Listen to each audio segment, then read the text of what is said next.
dañ ci ànd ak Serigne Saliou Seck. daleen ak jàmm amul ci ñu duppee seen bopp ex détenu ak victime 2021 jàpp 2024 le quotidien moo tax ba mu nekk pataas bu tàng jëri ci loxoy Pastef yéenekaay bi ne ñi faatule wala ñi lorule woon ci fitne yi amoon ci réewum Sénégal diggante 2021 jàpp 2024 nee nañu seen boolu muñukaay fees na Vox Populi ne moo tax ba ñu woote ñaxtu national tey ci gaaw bi Ousmane Sarr bokk ci ñoom ne biir na ni ko li nu dund bu nu ko bàyyee mu sedd yoon jeex na ci réew mi enquête yéenekaay ne gaañi kay mer ba futt la ñu def ndax ne nguur gi dafa yeex ba àgg ci lool ci biléb dossier tax ñu jàpp ne dañoo war a baral seen loxo ba képp ku ca laale rawatina nguurug Macky Sall yoon rëq sa ndigg Les Échos ne waaye ñoom ñiy duppee seen bopp ay ex détenu tàmbali nañoo rëqante ndigg seen biir ku nekk naan kee moo ca bokk ak kii bokku ca ña ca des naan kii moo war a wax Guy Marius Sagna ma fa teew itam gën a jaxase mbir ma Babacar Mbaye Ngaraaf ci Tribune yéenekaay jiite nay leer ne koppar gi nu jagleel ex détenu itam faaw mu leer ndax nag téeméeri junni yi nu wax ne moom la ñu jox kenn ku nekk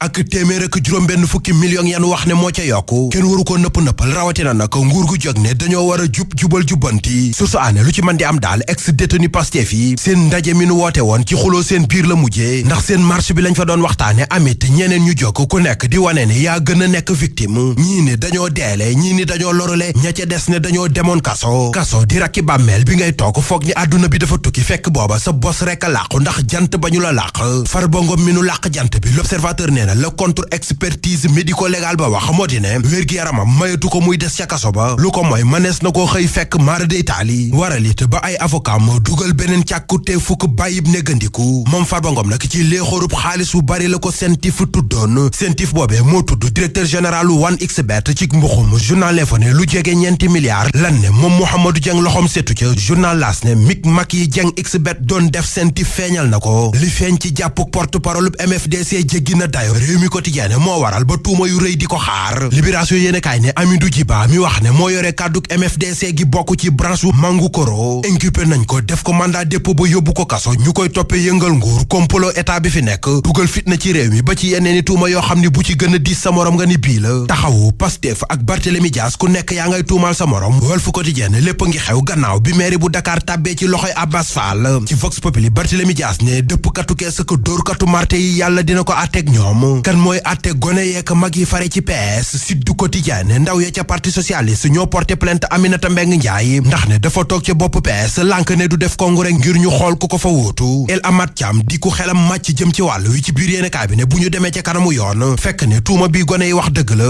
nekkit jalgati texte yi daan yu métti moo leen di xaar ñoom magi PS taw yu métti yi mujjee wàcc ci réewum Sénégal waral ba fleuve Sénégal fees bay tuuru Le Soleil national ne nguur gi fi nekk jël nañ bépp matuwaay ngir wàññi loraange ki loru ca tabax ya nuy amal ca lycée Seydina Limamou Laye ba nekk ca Géejawaay L'Observateur nee na tax na ba nu jàpp patron entreprise ba koy tabax ndax nit ka ca faatu légende ba faatu na réew mi quotidien sëgg sëngéem di ñu tàggee Robert Diouf Tribune Sport ne Mohamed Ndiaye Robert démb la fi bàyyi ko képp ku bàyyiwul ndawal loo gis jënd ko di nga mas a jënd musiba journal L'Info ne ca jàmm gën si Kambaaw benn waay moom lañ fa jàpp muy jaay yàpp mbaam sëf